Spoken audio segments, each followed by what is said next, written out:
Teh Nurul ya. Ya. Bu Nurul, ini untuk tanah yang di Ciledug ini ceritakan ini ya, kronologisnya seperti apa? Iya, jadinya itu kan rumah yang di Ciledug itu punya nenek saya. Nah, apa namanya? Jadi selama nenek saya masih hidup, suratnya ada di rumah orang tua saya. Di Di rumah mama sama ayah. Iya. Rumah mama sama ayah saya. Nah, terus akhirnya setelah nenek saya meninggal, diambil sama kakak mama saya. Buat ya, sama kakak mama saya. Katanya gantian dong megang surat, masa lu bertahun-tahun megang surat, gua enggak, namanya gua anak pertama gitu, gua enggak mau megang surat, katanya begitu. Nah, akhirnya sempat berantem mulut sampai ayah saya beberapa bulan kerja juga, sampai ayah saya surat serak, tapi dia tetap kekeh mau mau megang itu surat gitu. Ya udah, akhirnya ngalah untuk aja udah, tapi janji ya. Tanah ini Di Kreo Ciledug ya. Kreo Ciledug, Berapa luasnya? 135 meter. 135, udah lumayan ya Pak. Hmm.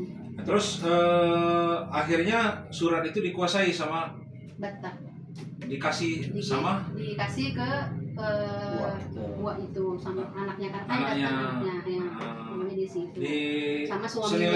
senilai berapa itu? Nggak tahu berapa digadaikan. Nggak tahu karena waktu Bahkan kalau dihargain kan 135 ini 30 ya aja. kan lumayan, nggak berbeda gitu, nggak akan sampai segitu kan gitu. iya mah. Nah, jadi kalau Bu Nurul ini tidak mempunyai legal standing, kecuali kalau orang tua yang bersaudara kandung dengan 4 orang ini siapa? Ibu atau bapak? Ibu. Ibu Masih ada ibu? masih. Nah, yang berhak ini cuma 5 berarti, anaknya nenek kan 6 ya? Nah, ini 5 ini berhak untuk menggugat ke salah satu ponakannya ini yang menggadaikan.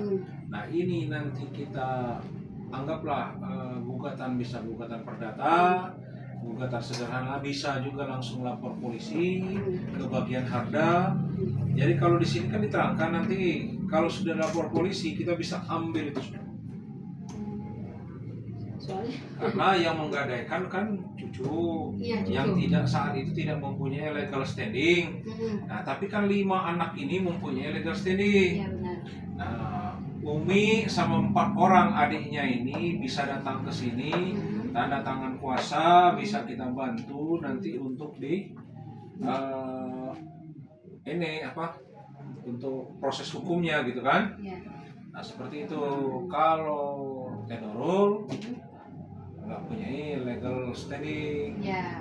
Nah, Umi karena Umi kan masih ada. Iya. Nah, itu. Memang terus terang. Nah, ini kan berarti kan dikuasai oleh 1 orang. Iya, benar. Nah, seharusnya kan ada 6 orang ahli waris berdasarkan fatwa waris itu harusnya 5. Fatwa warisnya itu walaupun sudah keluar, walaupun sudah selesai tidak mempunyai kekuatan hukum tetap. Kenapa? Masih ada anaknya yang lain.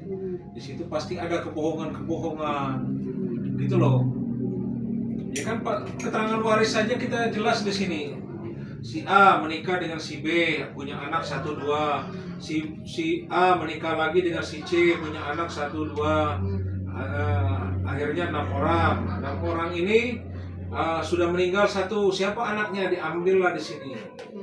Nah, itu seperti itu loh.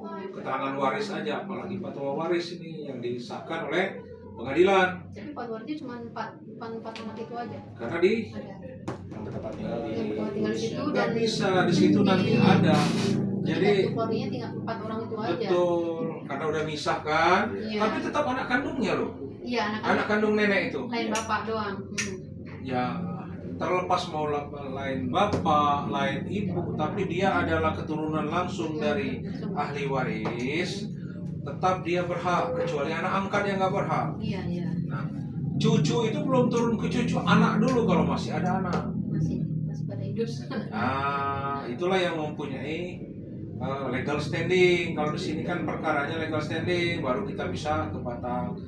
Kalau kita pakai kekerasan, tidak mempunyai dasar hukum, tidak akan dapat. Tapi kita berhak. Nah, berapa sih? Nah, nanti kan urusannya ke cucunya ini. Iya. Kalau anak-anaknya kan nggak tahu menahu, Nggak tahu menau. tanpa sepengetahuan. Tanpa Nah, sepengetahuan. makanya harus minta surat dari keterangan desa bahwa nah ini begini sampai ke camat, nanti ke baru kita laporkan minimal dari polsek dulu atau ke polres lah, polres yang ada harganya kan, polsek nggak punya kan, seperti itu. Baru bisa siapkan berkas-berkas semuanya, orangnya bawa materai juga, Berkasnya terus apa aja nih, Pak, yang dibawa? semua yang berhubungan dengan tanah tersebut. Fatwa waris, Ya, KTP, surat kematian, kartu kuning kan kematian. nenek. Nah itu kalau ada surat nikah nenek zaman dulu nggak apa-apa, di situ kan punya legal standing bahwa dia itu punya anak ini menikah dengan orang ini, pernikahan ini menghasilkan ini. Nah kalau seandainya surat sebelumnya tiba-tiba nggak ada surat pernikahan, berarti kan nggak bisa dimasukkan gitu. Itu loh maksudnya. Nah, negara kan negara hukum, ini harus sesuai fakta, karena kalau untuk pembuktian nanti kita dikalahkan kalau seandainya kita nggak lengkap. Tapi kita juga harus lapor ke Polres juga. Nanti dulu siapkan dulu, Oh, ada siapkan dulu pendampingan, itu. Oh, baru gitu. kita lapor ke polisi. Waktu lapor ke Polres, ke polisi pernah. Terus itu ya udah dicari ke keluarga dulu karena mungkin Ya, sepupu ya, karena sepupu masih disuruh mediasi. Iya, gitu. Tapi kan itu tidak menyelesaikan masalah. Enggak, sampai Kita sekarang. bukti lapor itulah yang kita berikan nanti ke orang itu bahwa Anda ini megang surat, bukan surat ini surat orang lain. Tujuannya surat itu kan supaya Iya, balik. itu aja. Heeh. Nah, Tujuannya cuma begitulah surat itu prosesnya. aja. Nanti kami ajarin. Oke, terima kasih Yayasan Bantuan Hukum Batara.